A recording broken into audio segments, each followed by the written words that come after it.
시청자 여러분 안녕하십니까. 이번 총선은 여당인 국민의힘의 참패로 끝났습니다마는 울산은 국민의힘 4석, 야권 2석으로 정치 지형이 새롭게 구성이 됐습니다. 비록 국민의힘이 5석에서 4석으로 줄었지만은 여전히 울산 여당의 힘이 건재하다고는 합니다마는 앞으로 울산 발전을 위해서는 국민의힘과 야권의 협치가 절대적으로 필요하죠. 울산은 산업 수도, 노동의 도시를 표방하면서 지금까지 발전을 거듭해 왔는데 이번에 당선된 야권 당선자 2분도 노동자의 권익 그리고 산업의 중요성을 늘 강조해온 사람들이란 말입니다. 오늘 이슈 타파에서는 총선으로 변화된 울산의 정치 지형 그리고 여야의 협치와 울산의 발전이라고 하는 현안을 놓고 얘기를 해보겠습니다. 울산매일 논설실장 김진영 이사입니다. 안녕하십니까? 반갑습니다. 네.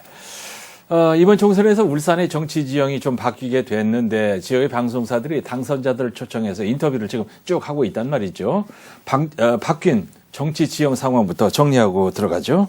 네, 이번 22대 총선 울산은 절반이 바뀌었습니다. 예. 기존의 3분, 국민의힘은 3분, 그리고 국민의힘에서 1분이 신인으로 새롭게 당선하셨고요. 네. 동구와 북구에서 또 야당이 2분이 당선해가지고 3당 3색 예, 3당 이런 예. 형태로 재편이 그러네요. 됐습니다. 예. 네.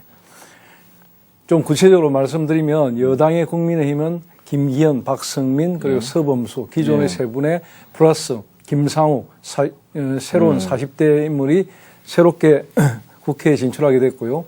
야당인 더불어민주당의 1명 동구에서 처음으로 지역구에서 당선이 됐습니다. 예. 그리고 진보당은 아시다시피 전국에서 지역구에서 유일하게 울산 북구가 당선을 했고요. 예. 이 전국에서 유일한 그 당선자 윤정호 후보가 진보당을 사실은 이제 현역 유일한 1명으로서 굉장히 큰 정치적 위상을 갖게 됐습니다. 예.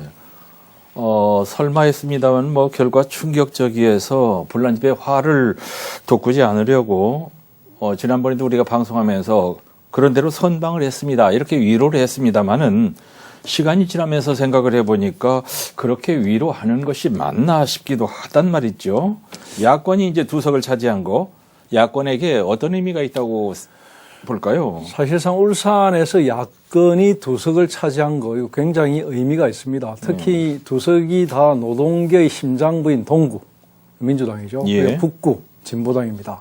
이 2곳에서 나왔다는 것은 적지 않은 의미가 있는데요. 특히 윤정호 당선자 같은 경우에는 북구에서 연속적으로 야권이 당선이 됐다는 거. 그러니까 이상은 의원이 재선을 했고 예. 이번에 또 윤정호 의원까지 내리 3번을 계속해서 이제 야권이 가져갔다는 거. 예. 굉장히 의미가 있습니다.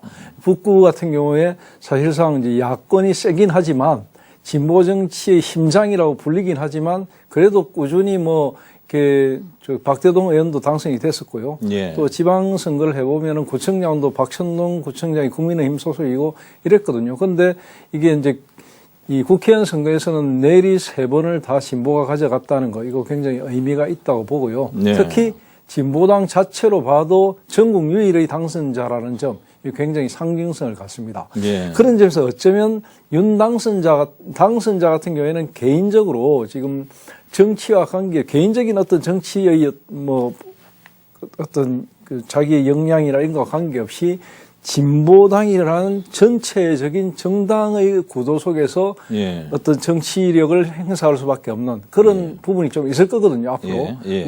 예를 들어 울산 북구, 지난번에 우리가 잘 기억하다시피 그 코스트코 사태를 보면 됩니다. 북구의 자체 여러 가지 주민의 뜻 이런 것도 중요했지만은 예. 정당 전체의 움직임에 따라서 움직이는 게 있었거든요. 예. 그런 부분이 좀 있고요. 그런 점에서 시험대가 될 것이고 예. 김태선 당선자 동구 같은 경우에는 동구에서 더불어민주당이 처음으로 당선됐다. 굉장히 의미가 있거든요. 그래서 상징성도 가지고요. 예. 특히 40대 정치라는 새로운 정치 신인의 앞날. 예. 특히 울산 같은 경우에는 남구갑의 김상욱 그리고 동구의 김태선 예. 이 2분이 이제 젊은 정치인으로 울산에 새로운 바람을 불러일으킬 것이다. 이런 기대감이 있습니다. 예. 이제 북구가 진보 정치의 심장이 됐다는 상징성, 진보당 이후일의 당선자가 된 윤정호 당선자. 한계가 있습니다. 이 한계를 어떻게 치고 나갈지 걱정 반, 기대 반 좀 그렇습니다. 예. 당선자들과는 별개로 이번 총선에서 울산 시민들의 표심, 이제 분석 전문가이십니까? 그러니까 분석 전문가인 김지영 이사가 한번 분석을 해봐야죠. 네, 4월 10일 총선 여기서 여당인 국민의힘이 사실은 막판 보수 대결집이라고 하는 어떤 바람이 좀 있었거든요. 네. 그러면서 울산에서 과반 이상의 의석은 확보했습니다. 물론 5석 있다가 1석은 줄어들었지만 그래도 과반 이상의 의석을 확보했는데 비례정당 투표를 따지고 보면은 네. 여당보다 야당을 선택한 울산 시민이 더 많았다. 예. 이런 부분은 이제 국민의힘 같은 경우에 굉장히 좀 생각을 해봐야 될 때문입니다. 네. 울산 동구 그리고 북구를 야당이 차지한 데다가 모든 선거구에서 야당 후보들이 최소 40% 초반, 예. 많게는 40% 후반까지 득표를 했다는 것. 울산이 더 이상 보수의 예. 심장이다, 보수의 텃밭이다 이렇게 이야기할 수 없다는 부분입니다. 예. 중앙선거관리위원회 선거 통계 시스템을 살펴보면요. 4월 10일 총선 비례정당 투표를 분석한 결과 울산의 경우에는 범야권의 득표율이 범여권보다 다소 높았습니다. 예. 실제로 울산 비례대표 투표에서 국민의힘 위성정당인 국민의힘 미래 예. 이것이 득표율이 41.83% 가장 높았거든요. 예. 여기에다가 범여권으로 분류할 수 있는 뭐 개혁신당이라든지 자유통일당이라든지 이런까지 합쳐도 범여권 정당의 투표율이 46.78%. 예. 국민의힘과 범여권의 표심을 이제 이렇게 분석해 봤고요. 분석해 봤거든요. 야권도 한번 해봐야죠. 예, 야권을 보면은 이제 조금 이제 다른 양상이 나옵니다. 어떻게? 더불어민주연합과 조국혁신당, 예. 녹색정의당, 새로운미래 이 범야권인데요. 이 범야권의 비례정당 득표가 무려 49.67%입니다. 예. 그러니까 범여권에 비해서 2.89%포인트, 약 3%포인트 높았다는 겁니다. 예. 민주당의 위성정당인 더불어민주연합이 24, 조국혁신당이 22.17, 녹색정의당이 2%, 새로운미래가 1.39 이렇게 각각 나왔거든요. 이 같은 정당 득표율을 가만히 들여다보면은 네. 울산에서도 지역구 선거는 더불어민주당, 예. 비례대표는 조국혁신당, 이른바 지민비조. 그러니까 지역구는 민주당으로 가는데 비례는 조국당으로 간다. 알아듣습니다. 이런 예. 현상이 나타났다는 겁니다. 네. 그러니까 그 득표율이 이제 46.27%. 예. 이 부분 국민의 미래가 한 41.83%보다 약 한 4.44% 높았다는 겁니다. 예. 그러니까 이 앞선 21대 총선에서 미래한국당이 39.59%로 더불어시민당 26.76%와 열린우리당 예. 4.38%를 합친 것보다 8.45%나 앞섰거든요. 예. 그런 거에 비해 보면 확실히 22대에는 울산의 표심이 좀 변했다. 이렇게 봐집니다. 예. 당 이름이 하도 많아서 귀에 잘 안 들어오는데 말이죠. 이제 어떤 분이 이런 얘기를 하더만 약간 빗나가는 얘기입니다만은, 지금 조국혁신당이 전국적으로 왜 이렇게 바람을 불러 일으키느냐. 특히 보수의 텃밭에서도 말이죠. 왜 이렇게 됐나. 부울경에서 또 전국적으로 YS를 그리워하는 그런 향수가 서서히 일어나고 있다. 간단한 얘기를 한단 말이죠. 닭의 목을 비틀어도 뭐 아침은 온다 이런 식으로 하듯이 뭐 3년은 너무 길다 막 이런 그다음에 경상도 사투리 이런 게 이제 좀 먹히고 있다 이런 분석도 하더라고요. 예. 지나가는 얘기를 하고요. 예. 자, 이제 표심의 향방도 중요해 보입니다. 중요한 것은 지역의 현안을 풀어가는 정치권의 협력 관계인데 우리가 국보를 많이 확보하자면 정부를 상대로 벌이는 유기적인 대처 전략이 필요하고 이건 좀 절대적으로 한마음이 돼야 손발이 맞아야 한단 말이죠. 맞습니다. 이 제일 중요한 거는 사실 지역 정치권이 중앙에서 어떤 역할을 하느냐 이거거든요. 근데 뭐 4대 2의 어떤 구도지만 이 4대 2 구도가 정말 역학적으로 갈등 관계로 간다면 결국은 울산으로서는 굉장히 손실이거든요. 예. 특히 울산이 지역구가 6개밖에 안 되거든요. 네네. 6개밖에 안 되고 그렇다고 해서 비례대표가 있는 것도 아니고 아무리 끌어모아도 6명인데 이것마저 협력이 안 된다면 결코 좋은 일이 아닙니다. 예. 그러니까 당선자들 자체가 정당별 현안이라든지 관련된 당론 이런 걸 차치하고 인간적 친소 관계를 통해서 최대한 이해도를 네. 서로 높이는 것. 그리고 이런 부분들을 그러니까 정당의 입장하고 어떤 지역의 입장을 투트랙 전략으로 예. 기본을 깔고 가는 것. 네. 이게 국회에서의 의정 활동을 해나가야 한다. 예. 이런 주문이 많이 나오고 있습니다. 예. 이를 위해서 가장 시급한 부분이 바로 지역 국회의원 협의회. 예. 협의회인데 이 활성화 부분인데 지금 있죠? 예, 있습니다. 이미 20년 전부터 있었습니다. 울산 동구의 정몽준 의원이 지금 육선으로 이제는 뭐 한 발 물러나셨는데 네. 이 정몽준 의원이 있을 때 그때 이제 만들어져 가지고 최병국 의원, 네. 정가변 의원, 국회부의장이죠. 이런 쟁쟁한 분들이 주로 이제 협의회 회장을 맡아왔고요. 예. 또 21대 국회 임기 말인 지금까지도 운영되고 있고 지금은 현재 최다선인 김기현 의원이 김기현 의원이 협의회 회장을 맡고 있습니다. 아, 그렇습니까? 네, 예. 맡고 있고요. 그래서 이제 국회 개원 전의 역할을 일단 강화하면서 아마 곧 이제 이 협의회가 열릴 겁니다. 열릴 예. 거고, 이 지역 3당의 당선인들을 이런 여러 가지 역할론이라든지 어떤 인간적인 스킨십이라든지 이런 것들이 협의회를 통해서 이루어질 것으로 보입니다. 예, 있긴 있었는데 있는 줄도 잘 몰랐습니다. 이제 선수로 보면 김기현 의원이 최고참인데 전체 의원 숫자가 다수당이니까 야당이 다수당이니까 자 울산의 한석, 민주당의 한석 그 역할도 무시할 수 없는 상황이고 협의를 이제 좀 뭐 활성화시킨다 할까?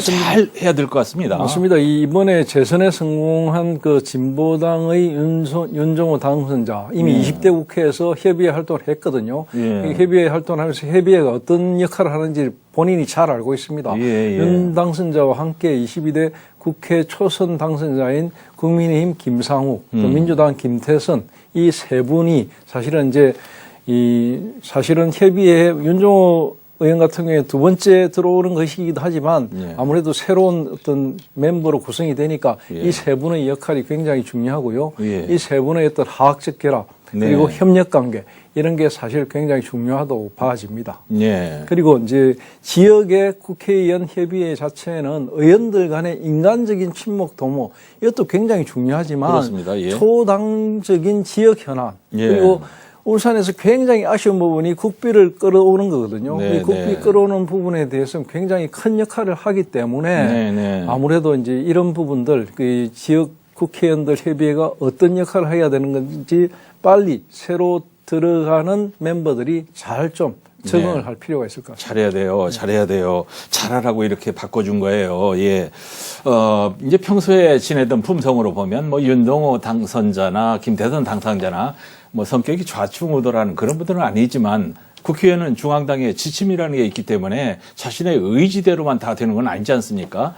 지역 현안에 우선을 두고 국회의원 본연의 역할도 같이 하고 그랬으면 참 좋겠는데 쉽지는 않겠지만. 뭐 사실은 국회의원이라는 게 시민을 대표로 하는 공복으로 국회에서 스스로의 품격을 높일 수 있는 수준 높은 국민 대표자. 네. 이런 역할 굉장히 중요하거든요. 그래서 이 때문에 총선 직후에 시민들은 당선자들에게 바라는 바를 이야기하면서 수준 높은 의정 활동을 해달라. 예. 그래가지고 산업수도 울산의 자긍심을 좀 높일 수 있는 이런 당선인들의 초당적인 노력 이런 걸 주문하고 있고요. 특히 네네. 6명에 불과한 지역의 대표들이 다른 지역보다 목소리를 한 목소리를 내야만 그나마 예. 가져올 선거를 제대로 챙길 수 있다. 이런 걸 많이 이야기하고 있습니다. 예. 이 6명이라는 어떤 숫자적인 한계 때문에 여러 가지 제약이 있다는 거 너무나 잘 알거든요. 그런데 과거에 21대 때는 그나마 집권 여당의 대표부터 실세 의원까지 상당한 부분이 포진됐기 때문에 사억의 어떤 국비를 땡겨오고 이런 것들이 참 이루어졌는데 예. 지금 이제 이런 것들이 좀 위축되지 않을까 하는 우려가 지금 지역에서 굉장히 많이 나오고 있거든요. 있습니다. 예. 그렇기 때문에 바뀐 세 분, 이 예. 바뀐 세 분의 역할 굉장히 중요할 거라고 생각하고요. 아까도 말씀드렸지만 당의 문제는 당의 뜻대로 이야기를 해나가더라도 지역의 문제에서는 항상 6명이 한 목소리를 내는 그런 투트랙 전략 이게 반드시 필요할 것 같습니다. 그렇습니다. 이제 뭐 웃자고 하는 얘기고 뼈 있는 얘기지만 한마디로 하자면 이번 선거를 치르면서 또 한 번 확인을 했는데 국회의원들에게 선당후사라든가 초당적인 협력, 뭐 뼈를 깎는 반성 이런 말은 좀 말뿐이더라고요. 예. 다시 이제 하던 얘기로 돌아와서 이번 총선에서 나온 성적표를 보면은 국민의힘이 108석으로 간신히 개헌 처지선을 지켜냈단 말이죠. 결국 22대 국회는 초반부터 거대 야당과 여당 각종 법안과 현안을 두고서 사사건 충돌할 것이 불보듯 뻔한데 이런 구도에서 울산 정치권의 협력 관계는 어떻게 될까? 큰 그림은 그렇다 칩니다마는 울산은 그러면 안 되는데 국회의원 한 번 하고 말 건 아니지 않습니까? 거듭 얘기입니다만 정말 잘해야 돼요. 정치라는 게 서로 싸우다가도 예. 어떤 다른 문제에서는 서로 협력할 부분에서는 악수를 하는 게 정치거든요. 맞습니다. 그게 정치입니다. 그런데 끊임없이 그냥 서로 싸우고 눈만 부러리면 정치가 아니죠. 정치가 예. 아니고 그냥 그거는 그야말로 이제 시정잡배 수준이거든요. 네네. 그러니까 정치라는 건 고도의 어떤 행위인데 인간이 가질 수 있는 가장 고도의 행위인데 사실은 우리 그런 부분들이 지금 정치판에서 조금 실종되고 있다 이런 이야기를 많이 합니다. 그래서 그렇습니다. 예. 이 중앙 정치의 패권 싸움 이런 건 절대적으로 여당이 불리한 구조입니다, 사실은. 네. 그래서 이제 지금과 같은 상황이 계속될 겁니다. 아마 법안을 내거나 이러면 뭐 여당이 아무리 좋은 법안을 내도 야당이 어떤 협력을 해주면 안 되는 것이고요. 예. 야당은 일방통행으로 가도 사실은 여당이 어떻게 할 방법이 없습니다. 그래서 자꾸만 이런 갈등 부분이 드러날 것인데 네. 지역의 문제는 완전히 다르거든요. 예. 지역의 문제에서는 중앙정치판에서 아무리 멱살 잡고 싸우더라도 지역의 문제는 협력하자. 예. 이게 이제 지역의 목소리입니다. 그래서 예. 지역에서는 모두가 한 발씩 물러나서 지역 발전을 위해서 한 뜻을 뭉치는 것이 지금까지의 관례였고요. 예. 앞으로도 그래 될 것으로 믿고 예. 지금 당선인들도 그런 부분에 대해서 확실하게 한번 입장 정리를 할 필요가 있다 이렇게 생각합니다. 예. 정말 잘 안 하면 이슈타파에서도 쓴소리 마구 좀 해야 되는데 하실 수 있죠. 예, 특히 이제 울산 같은 경우에 지금 새로 들어가는 그 당선인들 가운데 한 분이 울산을 산업특별자치 어떤 역할을 하는 그런 걸 만들겠다 이런 새로운 어떤 공약도 내걸었는데요. 예. 그런 것처럼 울산을 위한 목소리, 울산이 지난 반세기 이상 동안 대한민국에서 여러 가지 역할을 해왔던 것을 제대로 받아낼 수 있는 그런 협력 관계, 그런 협력의 목소리 이런 게 필요할 거라고 봅니다. 지금 그 얘기는 김상욱 당선자가 한 얘기죠? 네, 맞습니다. 예, 많은 아이디어를 내고 있던데, 예, 굉장히 좀 액티브해 보입니다. 자, 당장 당선자들과 지방정부의 상견례 자리가 마련됩니까? 마련됐습니까? 마련됩니다. 예. 지금 아마 이번 주하고 이번 그 방송이 나가는 2주 앞뒤를 전후해서 아마 김두겸 시장이 김두겸 울산시장이 어떤 역할을 할 것 같습니다. 그런 부분에서 만남을 주선하고 이런 부분. 특히 이제 울산시하고 울산시의 지방정부와 22대 국회의 당선인들 이분들이 함께 만나서 국비 부분이라든지 이런 부분에 대해서 초당적인 협력, 대책 이런 걸 갖는 자리를 일단 5월 초에 하기로 일단 정해놨거든요. 5월 1일로 잠정 날짜도 정했습니다. 그래서 5월 1일 앞서서 5월 1일에 앞서서 아마 상견례 자리도 있을 것이고요. 이런 기점으로 해서 어떤 이제 시와 정치권이 하나의 목소리를 내는 자리를 자꾸 만들어 나갈 것 같습니다. 예. 당장 이제 울산은 내년도 예산이 이제 발등의 불인데 바로 이 부분에 대한 역할론이 부각되는데 김두겸 시장이 윤종호 당선자 그리고 김태선 당선자하고 진심을 담아서 러브샷을 우리 김두겸 시장이 이미 이제 윤종호 당선인하고도 이미 다 친분 관계 있고요. 서로 다 지역에서 다 아는 사이고 김태선 당선인 같은 경우에는 송철호 시장 시절에 정무 특보를 했거든요. 그러니까 시에 돌아가는 사정을 잘 알아요. 그러니까 시에서 어떤 지방 정부에서 국가 예산을 따는데 어느 정도 뭔가 역할이 필요하다는 걸 너무나 스스로가 잘 알기 때문에 그런 부분의 역할을 잘 할 거라고 믿고 있고요. 특히 중요한 게 지금 민선 8기 3년 차거든요. 민선 8기 3년 차에 이 어떤 국비 확보 부분 굉장히 중요해요. 지금은 이제 처음 민선 8기가 시작돼갖고 뭔가 현안을 파악하고 미래를 위한 밑그림을 그리고 이제 동력을 얻어서 뭔가를 해나가야 되거든요. 이 해나가야 될 때 그 동력은 바로 엔진을 거는 거는 바로 국비거든요. 이 국비 부분을 이번에 최대한 많이 따와야만 민선 어떤 8기의 3년 차가 잘 돌아가고 마무리도 잘 되기 때문에 이번에 굉장히 중요해요. 특히 지금 그 2025년 국가예산 확보 같은 경우에는 4억 원, 4조. 네, 4조 정도를 목표로 하는데 여기 보면 SOC 사업, 예. 기반 시설 이런 게 많이 들어가 있거든요. 그렇습니다. 또 미래를 위한 투자 이런 게 많이 들어가 있기 때문에 예. 이 부분은 뭐 무엇보다 중요하기 때문에 예. 울산시와 당선인들 이거 협조가 굉장히 중요하다고 생각합니다. 네. 이제 야당의 의석이 많지만 윤종호 당선자나 김태현 당선자나 지원을 해주자면 이런 협조 잘 되는 모습을 보여줘야 자기들도 기승 발전할 수 있으니까요. 답은 아니지 않습니까? 그런데 이제 이게 예를 들어 야권 같은 경우에도 윤종호 당선인은 이제 두 번째 재선인데 예. 첫 번째 당선됐을 때도 중간에 이제 좀 안 좋은 일로 뭐 나가고 그런 마치지 일이 못하고. 아니었습니까? 그런데 그래도 일단 재선이거든요. 예. 그런데 김태선 당선인 같은 경우는 이제 초선입니다. 사실 초선이 국회에서 역할을 하는데 상당히 여러 가지 어려움이 한계가 있거든요. 있죠. 예. 그렇기 때문에 제가 좀 바라는 거는 네. 일단 중앙 정치 무대에서는 뭐 여야 이렇게 대립각을 세우겠지만 네. 지역의 무대에서는 지역의 정치 선배, 예. 지역의 정치 선배들과 함께 예. 초선들이 잘 이제 협력 관계를 유지해서 지역을 위해서 나간다 이런 생각을 좀 해주길 예. 간곡하게 부탁드립니다. 김태선 당선자에게 바라는 것은 야당 안에 들어가서 야당 안에서 막 싸워야 돼요. 울산 좀 도와줘 하고 말이죠. 근데 초선이 그런 말하기 쉽지 않습니다. 그래요? 예. 청와대에도 근무한 경력이 있으면서도 네. 그런가요? 근데 쉽지 않고 다만 아, 네. 이제 자기가 이제 울산의 지역구에서 챙길 수 있는 것들을 최대한 여건이기 때문에 네. 확보하는 부분이 좀 여러 가지 있을 겁니다. 그런 예. 부분들을 좀 잘 해 나오길 바랍니다. 북구의 이상은 의원은 그렇게 하는 것 같았거든요. 그런 역할을 조금씩 했습니다. 네네. 자, 결국 중요한 부분은 3당 3색이라고 하는 결과가 지역에서는 새로운 시험대가 될 것이라는 점인데, 자, 앞으로의 지향점, 마무리하면서, 끝내죠. 이번 총선을 가만히 보면요. 네. 이 이제 울산의 민심이 조금씩 변하고 있다는 걸 느낍니다. 그걸 느껴요. 진짜. 특히 이제 지금 울산 같은 경우에 남구 각 같은 경우에 사실 전통적인 보수 지지층이 포진해 있는 곳이고 예. 누가 와도 보수 후보가 당선된다 이런 이야기가 참 많았거든요. 네네네. 그런데 사실 이번에 국민의힘 김상우 민주당의 전원수 후보의 싸움은 생각보다는 치열했습니다. 치열했고 그런 부분들이 물론 표를 까보니까 표차는 났습니다만 표차는 좀 났지만 그래도 과거에 비해서는 줄어들었거든요. 그랬어요. 그런 것들을 비롯해서 울산의 민심들이 조금씩 변하고 있다는 거 이거 국민의힘 스스로도 많이 느끼고 있을 겁니다. 네. 이 말은 무슨 말이냐면